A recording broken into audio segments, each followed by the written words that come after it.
Good evening, Nashua. Always great to be back in Nashua and see so many friends here. This has been kind of a whirlwind of the last 24 hours for me. I started out speaking in Keene last night at the Cheshire County GOP meeting. Then this morning I was in Rochester talking to the good folks in Stratford County. And then I was up at Dartmouth College this afternoon giving a talk up there, and now I'm back down here in Nashua. And all I can say is thank God you guys practically border Litchfield, because I have a pretty short commute home after this dinner this evening. Howie Carr, it is great to have you here. Great to see you, Captain. I was telling Howie earlier that my first internship in school, believe it or not, was at WRKO in Boston.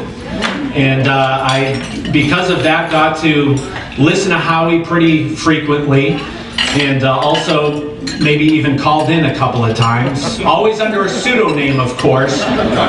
Mark from Dorchester. And I can say it with that accent because I was born in Winchester, not too far from there. But I will say this, that in all my times of listening to Howie, you know, I remember thinking someday they're going to finally catch Billy Bulger, and we are going to owe this man a debt of gratitude for being relentless and willing to go after him every step of the way. And Howie, we owe it to you. Thank you very much for what you did. And just make sure he gets a good trial. I know you will. Ladies and gentlemen, I'm here to tell you that change is on the way. Change is on the way to 1600 Pennsylvania Avenue when we elect a new President of the United States, Mitt Romney. And change is on the way to 107 North Main Street in Concord when we put a Republican in the corner office. And folks, I'm running for governor because, in my opinion, it is time to replace the milquetoast leadership that has characterized the corner office for the last 8 years with a governor who is principled, who is decisive, and who's going to get something done for a change. We need a governor in this state who's going to get more done in 2 years than what John Lynch did in 8 years, which frankly shouldn't be all that difficult to do. But we can start by getting New Hampshire out of Obamacare, repealing Reggie, passing a voter ID law, and making New Hampshire a right-to-work state in the Northeast state. Now, as I just told you some moments ago, I have been traveling all across the state, talking to folks about my long-term vision for New Hampshire. And my specific plan, called New Hampshire's Future Is Now, to make New Hampshire the most economically competitive state in the country over the next decade. And it's a plan that lowers regulations and taxes on businesses large and small so that they can grow and create more jobs here in New Hampshire. It's a plan that invest in upfront technologies to make government more efficient and make it more accountable and transparent to the taxpayers by doing what I do when I ran a state agency, which was implementing a system of metrics and measurements across all state agencies so we know the efficacy of the programs that we're funding here in New Hampshire.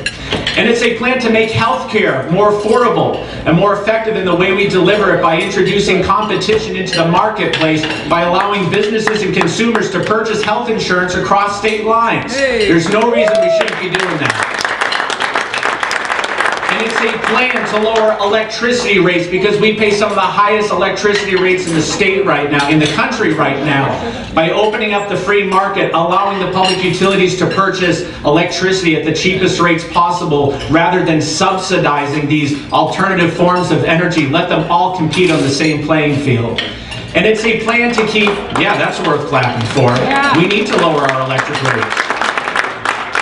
And it's a plan to keep more of our young people here in the state by forming public-private partnerships with businesses and corporations, getting them teamed up with the universities, community colleges, vo-tech schools, to making sure we're putting more of our young people on career paths where the good, sustainable, high-paying jobs are in the future. And we believe all these things as Republicans because we know it is not state government that creates jobs, but it is state government that creates the environment and the atmosphere for good jobs to be created in the private sector. And folks, Folks, if we do that, there's no reason why businesses from south of the border shouldn't be flocking to the state of New Hampshire. You know, Howie, I've said oftentimes on the stump, I plan to be Governor Deval Patrick's worst nightmare by poaching jobs from the state of Massachusetts and bringing them to New Hampshire, because our people shouldn't be paying income tax to the People's Republic of Massachusetts. Be done in just a minute here, Andrew. Look, I want to say this very quickly, okay? If I'm fortunate enough to be your nominee this fall, and I get to go toe-to-toe with one of the taxing twins, Maggie Hassan or Jackie Silly, I will take every opportunity I can, just as I did day in and day out when they were in the state senate, to remind people of every tax hiking, job killing, business busting, nanny stating, Debbie Downer policy these two ever voted for. You like apples, Nashua? A tax on LLCs, a tax on campgrounds, a tax on rooms and meals, a tax on lottery winnings, car registration, electricity rates. If it moved, they taxed it. How do you like them apples? The Democrats at that time, they even wanted to put a fee on anyone that put a helium balloon into the air. And folks, this would have cost me a lot of money, because I got 3 small children who love parades and they don't hold on to balloons very well. Ladies and gentlemen, I am running to be your governor because I have the vision, the energy, and the experience to lead us into a new era of prosperity. And I will use my experience as a former state legislator, as someone who worked as an assistant for a U.S. senator and a former governor, as someone who ran a state agency and got good reforms on the inside, and someone who also got and fought for good conservative policy on the outside as well. I will not check my principles at the door. I'm running as a Republican. I will win as a Republican, and I will govern and serve on Republican principles and values. And together we are going to make New Hampshire the envy of the rest of the nation. My website is kevinsmithforgovernor.com. Go on there, sign up for my emails, make a $5,000 donation, whichever way you're feeling led. Thank you all. God bless you. Have a great evening.